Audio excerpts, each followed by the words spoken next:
ഗുജറാത്ത് രാഷ്ട്രീയത്തിൽ നിന്ന് കഴിഞ്ഞ കുറച്ചു നാളുകളായി നാം കേട്ടുകൊണ്ടിരിക്കുന്ന വാർത്തകൾ കോൺഗ്രസിന്റെ ചരമഗീതത്തിന്റേതായിരുന്നു.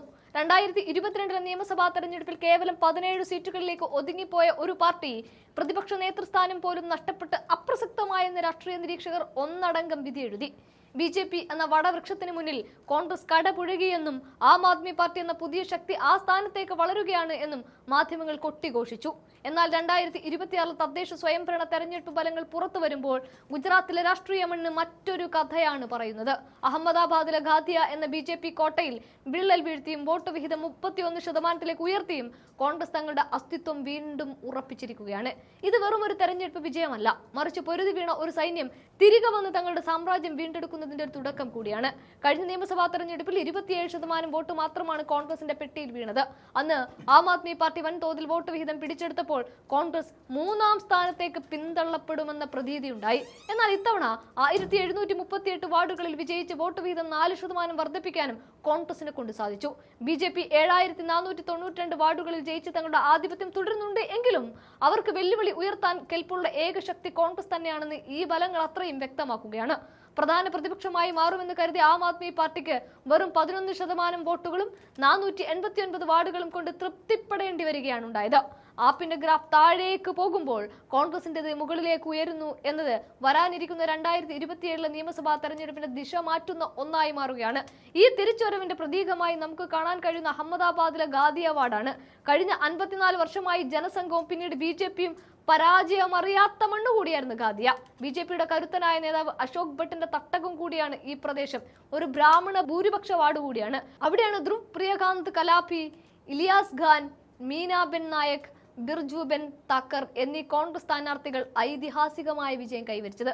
1972 ശേഷം ആദ്യമായാണ് ഒരു കോൺഗ്രസ് പാനൽ ഇവിടെ മുഴുവൻ സീറ്റുകളും തൂത്തുവാരുന്നത്. വെറും വർഗീയ ധ്രുവീകരണം കൊണ്ട് വോട്ട് പിടിക്കുന്ന രീതിയെ ഖാദിയയിലെ ജനങ്ങൾ തള്ളിക്കളഞ്ഞു.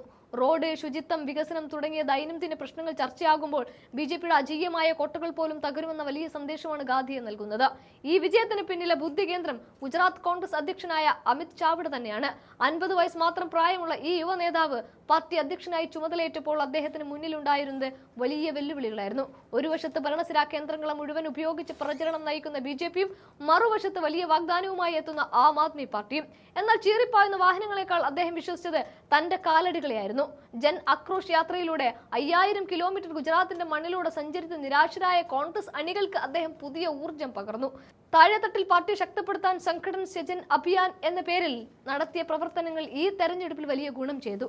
ഒരു വശത്ത് മുഖ്യമന്ത്രിയും മന്ത്രിമാരും 157 MLAമാരും BJPക്ക് വേണ്ടി അണിനിരന്നപ്പോൾ മറുവശത്ത് അരവിന്ദ് കെജ്രിവാളും ഭഗത് മാനും തമ്പടിച്ച ആപ്പിന് വേണ്ടി കളം പിടിക്കാൻ ശ്രമിച്ചു.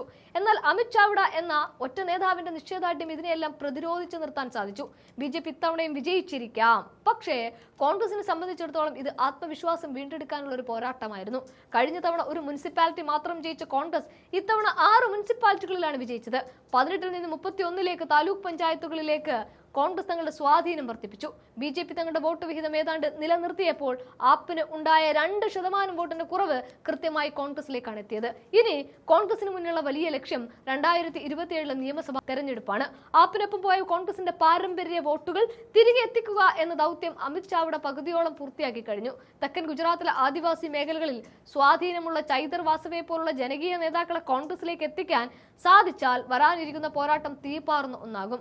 ആപ്പ് എന്ന 3ാം ശക്തിയുടെ പ്രഭാവം മങ്ങുന്നതോടെ ഗുജറാത്ത് വീണ്ടും ഒരു ദ്വിമുഖ പോരാട്ടത്തിലേക്ക് മാറുകയാണ്. 2017-ൽ BJP വിറപ്പിച്ച ആ പഴയ കോൺഗ്രസിന്റെ രൂപത്തിലേക്ക് പാർട്ടിയെ തിരിച്ചെത്തിക്കാൻ അമിത് ചാവ്ഡയ്ക്ക് കഴിയുന്നു എന്ന് ഗുജറാത്തിലെ ജനാധിപത്യ വിശ്വാസികൾക്ക് വലിയ പ്രതീക്ഷയാണ് നൽകുന്നത്.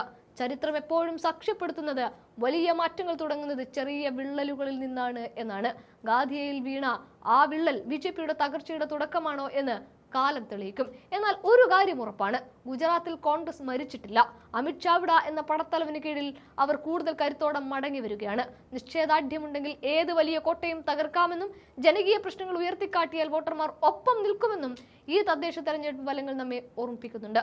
വരാനിരിക്കുന്ന നിയമസഭാ തെരഞ്ഞെടുപ്പിൽ ഗുജറാത്ത് രാഷ്ട്രീയത്തിൽ ഒരു പുതിയ ഉദയത്തിനാണോ നാം സാക്ഷ്യം വഹിക്കാൻ പോകുന്നത് എന്നാണ് ഇനി നമുക്ക് കാത്തിരുന്ന് കാണാനുള്ളത്.